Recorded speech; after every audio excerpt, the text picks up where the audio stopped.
আসসালাতু আসসালামু আলাইকা ইয়া রাসূলুল্লাহ। আসসালাতু আসসালামু আলাইকা ইয়া হাবিবাল্লাহ। আসসালাতু আসসালামু আলাইকা ইয়া সাইয়্যিদুল মুরসালিন।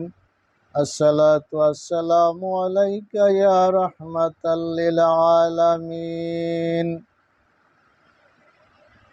আলহামদুলিল্লাহ আলহামদুলিল্লাহি নাহমাদুহু ওয়া নাস্তাঈনুহু ওয়া নাস্তাগফির ونعوذ بالله من شرور أنفسنا من يهدي الله فلا مضل له ومن يضلله فلا هادي له ونشهد أن لا إله إلا الله وأن محمدا عبده ورسوله إن الله وملائكته يصلون على النبي يا أيها الذين آمنوا صلوا عليه وسلموا تسليما اللهم صل على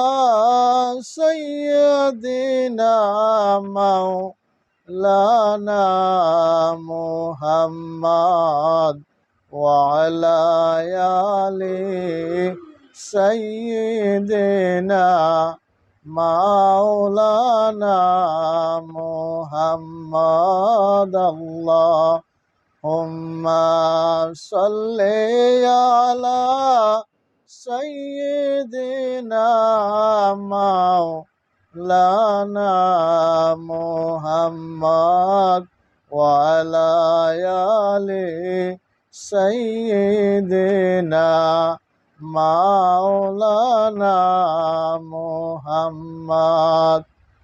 সমস্ত প্রশংসা ওই মহান রব্বুল আলামিনের দরবারে, যিনি তামাম জাহানের সৃষ্টির সেরা,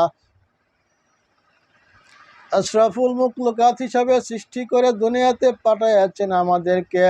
তারপরে আল্লাহ পাক রব্বুল আলামিন আমাদেরকে আখির যমুনার নবী মুহাম্মদুর রাসূলুল্লাহ সাল্লাল্লাহু আলাইহি ওয়াসাল্লামের উম্মত হিসাবে প্রেরণ করেছেন। সেই কারণে মহান রব্বুল আলামিনের দরবারে শুকরিয়া জানাই আলহামদুলিল্লাহ। ভাইরা আমার, বাবাজিরা আমার, আল্লাহ পাক রব্বুল আলামিন আমাদেরকে এমন এক নবীর উম্মত হিসাবে প্রেরণ করে দুনিয়াতে পাঠাইয়াছেন।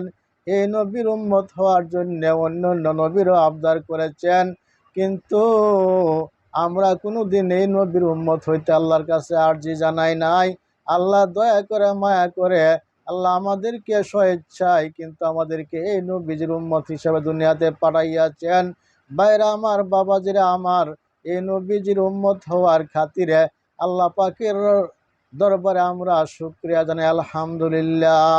ভাইরা আমার, বাবাজিরা আমার, অন্য অন্য নবীরা আমাদের নবীজির উম্মত হওয়ার জন্য আরজি করেছেন। একজন নবীর আরজি আল্লাহ পাক রব্বুল আলামিন কবুল করে নিয়েছেন।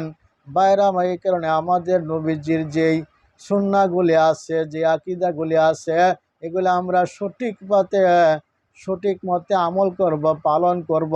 এখানে কোনো ভুল করা যাবে না এবং কোনো কিছু কমানো যাবে না, বাড়ানো যাবে না। আমরা নবীর হুকুমগুলি সব কিছু সঠিক মতো আদায় করার চেষ্টা করব। নবীর হুকুম মানে আল্লাহর হুকুম। নবীর যা কিছু আছে সব কিছু আল্লাহর পক্ষ থেকে নবীজিকে হুকুম করা হয়েছে। আর নবীজি সেই হুকুমগুলিকে আমাদের উপরে প্রতিষ্ঠিত করেছে। আমরা যেন আল্লাহর হুকুম, নবীজির হুকুম মতে আমরা দুনিয়াতে সঠিকভাবে ইবাদত করতে পারি। সঠিকভাবে ইবাদত করতে পারলে আমরা অবশ্যই সঠিক মুসলমান হয়ে যাব। ভাইরা আমার, আমি কিছুক্ষণ আগে একটা ওয়াজ ছাড়ছিলাম, ওয়াজটায় কিছু ভুল আছে, এই কারণে ওয়াজটা ক্যান্সেল করে দিয়েছি। যারা শুনছেন তারা এটা সংশোধন করে নেবেন। এই কারণে আবার নতুন করে আমি আবার সুন্দর করে ওয়াজটা আবার আমি চালু করে আপনাদেরকে শোনাইতেছি। ভাইরা আমার, আমাদের নবীজি এমন একজন নবী, এই নবীজিকে গাছে চিনছে, মাছে চিনছে, পশুয়ে চিনছে, এমনকি সব কিছু চিনছে। আমরা উম্মত হয়ে চিনতে পারি নাই। ভাইরা আমার, একটি সুন্দর ঘটনা, নবীজি যখন মক্কা নগরে যে রাস্তা দিয়ে হাঁটতেন, হাঁটে হাঁটে যে রাস্তা দিয়ে নবীজি যাইতেন, এই রাস্তা দিয়ে যাওয়ার সময় একদিন আমার নবীজি দেখতে পাইলেন একটা হরিণী গাছের নিচে বাঁধা। হরিণী অজরে কাঁদতে আছে নবীজিকে দেখে। নবীজিকে এই হরিণটা বলতে লাগলো, ইয়া রাসূলুল্লাহ, ইয়া হাবিবাল্লাহ, আমার দুটি বাচ্চা সবে আমি প্রসব করে জঙ্গলের ভিতর থেকে একটি বের হয়েছিলাম খাবার নেওয়ার জন্য। এই মুহূর্তে আমাকে শিকারিটি ধরে নিয়ে এসেছে। দয়া করে আমাকে যদি আপনি একটু সময় দেন, ছেড়ে দেন, আমি আমার বাচ্চাদেরকে দুধ খাওয়াই আবার ফেরত চলে আসব। এই কথা শুনে নবীজি বুঝতে পারলেন যে না, হরিণীর সবে মাত্র বাচ্চা দুটা প্রসব করেছে, এই কারণে বাচ্চা দুটাকে খাওয়ার জন্য যাওয়া একান্ত প্রয়োজন। নবীজি কি করলেন, হরিণীটাকে ছেড়ে দিয়ে নিজে হরিণীর জায়গায় জাবিনদার হয়ে দাঁড়াইয়া রইলেন।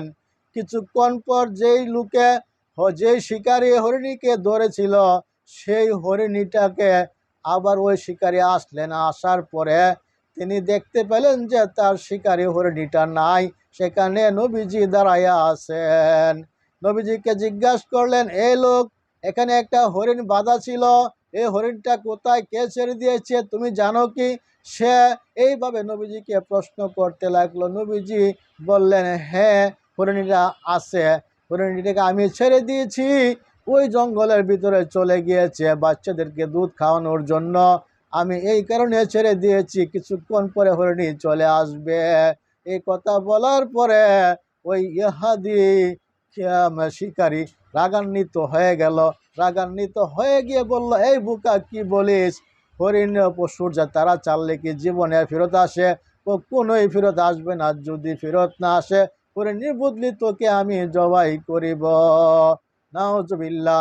এই কথা শুনে নবীজি দাঁড়ায় রইলেন, বললেন, না ইহুদি, তুমি দাঁড়াও, হরিণী অবশ্যই ফেরত আসবে। এইভাবে নবীজি হরিণীকে ছেড়ে দিয়ে নবীজি হরিণীর জাবিনদার হয়ে দাঁড়ায় রইলেন এবং শিকারীও দাঁড়ায় রইলেন অনেকক্ষণ পর্যন্ত। শিকারী খেপের আগে রাগান্বিত হয়ে দাঁড়ায় রইলেন, হরিণী আসতেছে না। কিছুক্ষণ পর দেখা যায় ওই হরিণী বাচ্চা দুটি নিয়ে সামনে আগাইতে লাগলেন।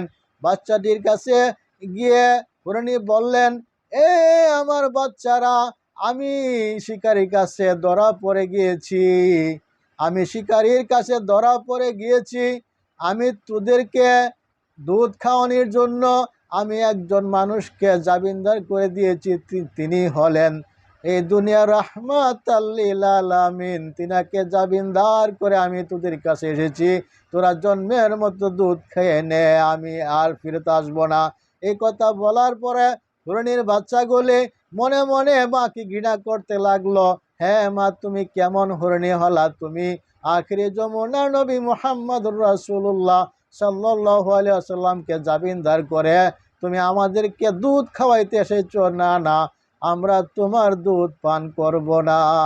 যতক্ষণ পর্যন্ত নবীজির সামনে তুমি আমাদেরকে নিয়ে না যাবা, ততক্ষণ পর্যন্ত আমি দুধ পান করব না। এইভাবে বাচ্চাগুলি বলতে লাগলো হরিণীকে। তখন হরিণী সিদ্ধান্ত করলো, না না, তাইলে চলো আমরা সকলে যাই, নবীজির কাছে গিয়ে ক্ষমা চাবো। এইভাবে হরিণী কি করলেন, নবীজির দিকে রওনা করলেন দুটি বাচ্চা নিয়া। এদিকে নবীজি ইহুদির সামনে দাঁড়ায় আছেন, ইহুদি রাগান্বিত হইতেছে। কিছুক্ষণ পরে দেখা যাইতেছে একটি হরিণী আসতেছে, তার পিছনে বাচ্চা দুইটি নিয়া। এইভাবে নবীজির কাছে দৌড়ায় আসতেছে। ইহুদি দেখা তার জব হয়ে গেলেন। তিনি চিন্তা করতে লাগলেন, হাই হাই, কি রে, আমি কি দেখলাম? কোন মানুষের সামনে আমি দাঁড়ায় আছি? কোন মানুষকে আমি জোর করে আটকায় রাখছি? একটি হরিণ ছেড়ে দিয়েছে, এই হরিণটা তার দুটি বাচ্চা সহ এসে নবীজির কদম মুবারকে সাজদায় পড়ে গিয়েছে।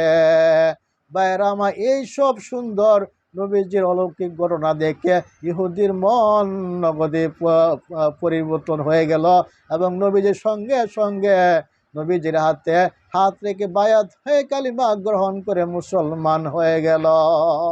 আখির দাওয়ানা আলহামদুলিল্লাহি রাব্বিল আলামিন।